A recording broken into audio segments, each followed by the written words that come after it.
പ്രഥമ പ്രധാനമന്ത്രി Jawaharlal നെഹ്റുവും Edwina mount ബാറ്റനും തമ്മിലുള്ള കത്തിടപാടുകൾ വിവാദങ്ങളിൽ നിറഞ്ഞു നിന്നിട്ടുള്ളതാണ്. ഈ കത്തുകൾ 2008 സോണിയാഗാന്ധി കൈക്കലാക്കി. ഈ കത്തുകൾ തിരികെ ആവശ്യപ്പെട്ടിരിക്കുകയാണ് പ്രൈം മിനിസ്റ്റേഴ്സ് മ്യൂസിയം. കത്തുകൾ തിരികെ നൽകണമെന്ന് BJPയും ആവശ്യപ്പെട്ടു. വിവരങ്ങളുമായി ഡൽഹിയിൽ നിന്ന് ഗൗതം അനന്തനാരായണനുണ്ട്. ഗൗതം, നെഹ്റു കുടുംബത്തിന് ഒരു തിരിച്ചടിയായിരിക്കുകയാണ് ഇപ്പോൾ ഇങ്ങനെ പ്രൈം മിനിസ്റ്റേഴ്സ് മ്യൂസിയം ഇത്തരത്തിലുള്ള ആവശ്യത്തിലൂടെ. എന്തൊക്കെയാണ് വിശദാംശങ്ങൾ?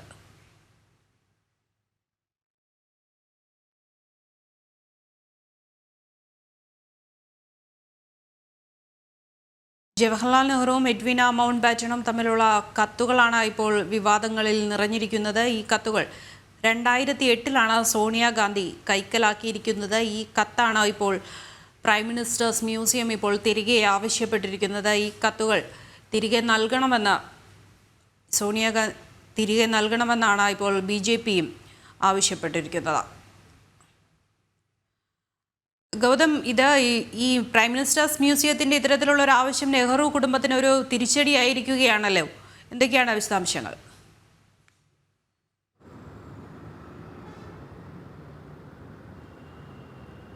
ദൃശ്യ, നെഹ്റു പരിവാറിനെ സംബന്ധിച്ച് വലിയ തിരിച്ചടി തന്നെയാണ് ഈ പ്രൈം മിനിസ്റ്റേഴ്സ് മ്യൂസിയത്തിൻ്റെ ഈ നീക്കം.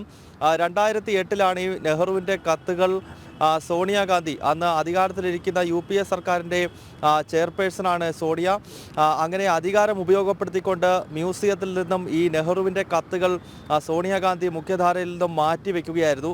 10 ജൻപത്ത് എന്ന സോണിയയുടെ ഔദ്യോഗിക വസതിയിലേക്ക് ഈ കത്തുകൾ സോണിയ കൊണ്ടുപോയി.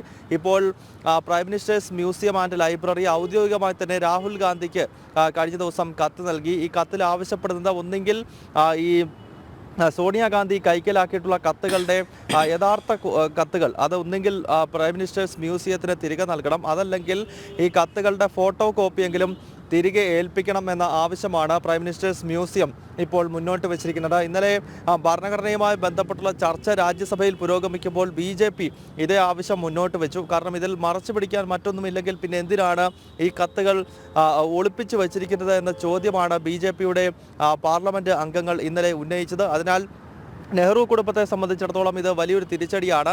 നെഹ്റുവും എഡ്വീന മൗണ്ട് ബാറ്റനും തമ്മിലുള്ള കത്തുകൾ സംബന്ധിച്ച് വലിയ വിവാദങ്ങൾ മുൻപും നിലനിന്നിരുന്നു. അത്തരം വിവാദങ്ങളിൽ കൂടുതൽ ആളിക്കത്താനുള്ള സാധ്യതയാണ് ഇപ്പോൾ ഈ കത്തുമായി ബന്ധപ്പെട്ട് പ്രൈം മിനിസ്റ്റേഴ്സ് മ്യൂസിയം എടുത്തിട്ടുള്ള തീരുമാനം. മ്യൂസിയം ആവശ്യപ്പെട്ടിരിക്കുന്നത് ഈ കത്തുകളുടെ കോപ്പിയോ അതല്ലെങ്കിൽ യഥാർത്ഥ കത്തുകളോ നൽകണമെന്നതിൻ്റെ കാരണമായി മ്യൂസിയം ചൂണ്ടിക്കാണിക്കുന്നത് ഈ ചരിത്രകാരന്മാർക്ക്, പ്രത്യേകിച്ച് ഭാരതത്തിൻ്റെ സ്വാതന്ത്ര്യ സമരവുമായി ബന്ധപ്പെട്ട ചരിത്രം പഠിക്കുന്നവർ, അതോടൊപ്പം തന്നെ അതിൻ്റെ ഗവേഷകർ, അത്തരം ആളുകൾക്കും ചരിത്രകാരന്മാർക്കും ഈ കത്തുകൾ ഒരുപാട് ഗുണം ചെയ്യും. അതിനാൽ എത്രയും വേഗം ഇത് തിരികെ ഏൽപ്പിക്കണമെന്നതാണ് മ്യൂസിയത്തിൻ്റെ നിലപാട്. എന്തായാലും നെഹ്റു കുടുംബം ഇതുമായി ബന്ധപ്പെട്ട പ്രതികരണം നടത്തിയിട്ടില്ല. ഇന്നലെ കോൺഗ്രസ് പറഞ്ഞത് രാഷ്ട്രീയവൽക്കരിക്കാനുള്ള BJPയുടെ ശ്രമത്തിൻ്റെ ഭാഗമാണ് ഇത്തരം തീരുമാനം. അനാവശ്യമായ വിവാദങ്ങൾ സൃഷ്ടിക്കുകയും ആളുകളെ തെറ്റിദ്ധരിപ്പിക്കുവാനും BJP ശ്രമിക്കുന്നു. അതിൻ്റെ ഭാഗമാണ് ഈ കത്തുകൾ ആവശ്യപ്പെടുന്നത് എന്നതായിരുന്നു കോൺഗ്രസിൻ്റെ പ്രതികരണം. പക്ഷേ രാഹുലോ പ്രിയങ്ക വാദ്രയോ സോണിയയോ ഉൾപ്പെടെ നെഹ്റു കുടുംബത്തിൻ്റെ അംഗങ്ങൾ, അതായത് ഈ കത്ത് എടുത്തുകൊണ്ടുപോയി ഒളിപ്പിച്ച് വെച്ചിരിക്കുന്ന നേതാക്കന്മാരാരും തന്നെ ഈ വിഷയത്തിൽ ഇതുവരെ പ്രതികരിച്ചിട്ടില്ല. ദൃശ്യം ഗൗതമാണ് വിവരങ്ങൾ നൽകിയത്.